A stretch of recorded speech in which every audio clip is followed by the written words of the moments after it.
You are listening to KSG Podcast. This is a short, crisp, concise, exam oriented, edited editorial for civil services aspirants. In this podcast, we are going to talk about Ineffectual UN. Source for the content is A.K. Ghosh's article for the Statesman. Regulation of armaments, pacific settlement of disputes, renunciation of force, collective security, and generation of an atmosphere propitious for peace are the principal peace avenues under the UN Charter. The constitutional scheme of the UN was built upon three political assumptions. First, the big powers, acting in unison, would deal with any threat to peace and security regardless of its source. Second, their combined wisdom and strength would be sufficient to meet all such threats without resorting to war. Third, no such threat would emanate from one of the big powers themselves. These assumptions have hardly stood the test of experience. It has been found that the big powers, especially the two superpowers, have not been able to act in unison when their divergent interests are at stake, and the main threat to the peace and security of the world emanates from big powers themselves. Thus, the constitutional scheme of the Charter has been defied by the political reality of the post-war world. The contrast between constitutional intentions and political reality has transformed the UN into something different from what it was intended to be. It is indeed a sad reflection that this mammoth conglomeration of nations has been a toothless tiger in the face of a predictable outbreak of wars and worse, has been unable to do justice to its charter. The League of Nations was dissolved because of its singular failure to prevent wars. At the time of its formation, the UN's prime responsibility was defined as establishing a lasting methodology of peace and security capable of meeting envisaged stresses and strains that were bound to erupt in the world in the course of clashes between people with diverse interests.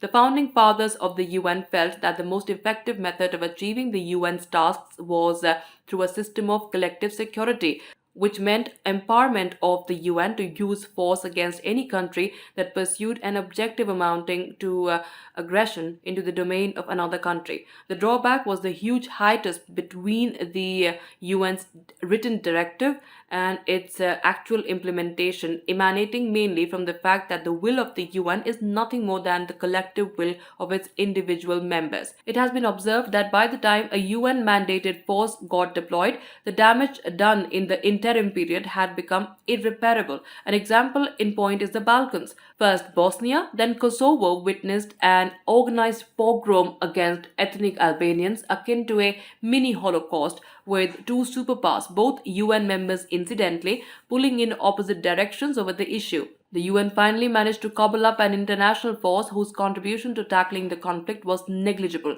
It could not undo the destruction of life and property that had already taken place. Also, there are examples in Africa, Latin America, and Asia where little more than lip service was done to interpret the UN's defined responsibility. In two instances, Russia's aggression into Afghanistan and the US's invasion of Iraq, the UN was conveniently bypassed by Moscow and Washington, respectively. Admittedly, in the case of wars, the UN may mobilize the principle of collective security. In this respect, there may be two types of roles which fall on the UN. One is of peacekeeping and the other is of peacemaking. Peacekeeping means the maintenance of a ceasefire agreed upon by the two sides in an armed conflict. The former Secretary General, Dag Hammarskjöld, realized that the UN is a world organization and not a world government. The UN cannot enforce peace by itself, but by placing the UN force of peacekeepers between the warring parties, it can maintain a ceasefire.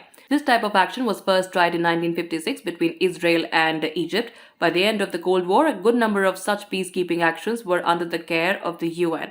However, peacekeeping is a more difficult exercise, meaning the restoration of peace which has been violated. The UN was, of course, successful in the Korean War in 1950 to 1953, but it miserably failed to halt fighting in the former Belgian Congo in 1960 to 1964. The UN's performance in Somalia and in Bosnia, however, showed it up in lurid light. The UN never realized that the Somalis had always exhibited a tradition of anarchy or a lack of central political rule. The UN's failure to achieve peace in Somalia by political diktat or by deploying the UN blue helmets had badly shaken the UN authorities' confidence and capability. Similarly, in Bosnia, the UN peacemaking efforts were infructuous. Neither the UN blockade resolutions nor the intervention of NATO forces as the UN's executive military agent met with any success. For peacekeeping and peacemaking, certain distinct lessons have emerged for the UN to take note of. It is clear that the use of force, whether to enforce a blockade or damage the military power of an aggressor or occupy territory, requires coherent action. The UN cannot exercise command of UN forces in a situation of war on the ground. The UN forces consist of contributory military units of various countries and are thus a miscellaneous contingent where each entertains its own concepts for enforcing peace. In its task of peacekeeping and peacemaking, the UN should elicit the help of regional countries which have a clear grasp of the problems around them. The economic community of West African states in the early 1990s proved that a regional force can be more successful than a UN force. The same applied to Somalia, where after the forced retreat of UN forces, regional countries performed better to resolve the problem. The UN should focus more intensely on the provisions in Chapter 6 of the Charter, which demand that a conflict should be resolved peacefully by the rapid development of all possible formulas. Instead, the UN tends to lean on Chapter 7, whose emphasis on peace enforcement, including the use of force, has attenuated the positive forces for securing peace. Since 1946, the UN has created several agencies like UNESCO, UNICEF, etc., concerned with raising minimum standards of well-being among the millions living in poor countries. These agencies present a labyrinth stretched from New York and Geneva to Paris and Nairobi. Such proliferation of tasks which are not a part of the UN Charter lead to its deviation from its primary aim, that is, to save succeeding generations from the scourge of war. On 26th of June 1945, when President Harry Truman of the US arrived in San Francisco to sign the UN Charter, he observed jubilantly, and I quote him here, "You have created a great instrument for peace. Oh, what a great day this can be in history," unquote. Unfortunately, after nearly 77 years, it has not been able to prove to be an unqualified great day in history. The horror that Ukraine is experiencing today reminds one of the horrors that Madrid experienced decades ago. A hapless UN stands by as a spectator as one superpower is going on a destructive spree in Ukraine. It is high time the international community enforced an annulment of the prevailing Russia versus NATO game plan that has contributed to major global pockets of destabilization and imbalance. A strong and unwavering UN can become a countercheck to the expanding scourge of destruction. The scourge has surfaced due to partisan and derogatory foreign policies of major superpowers.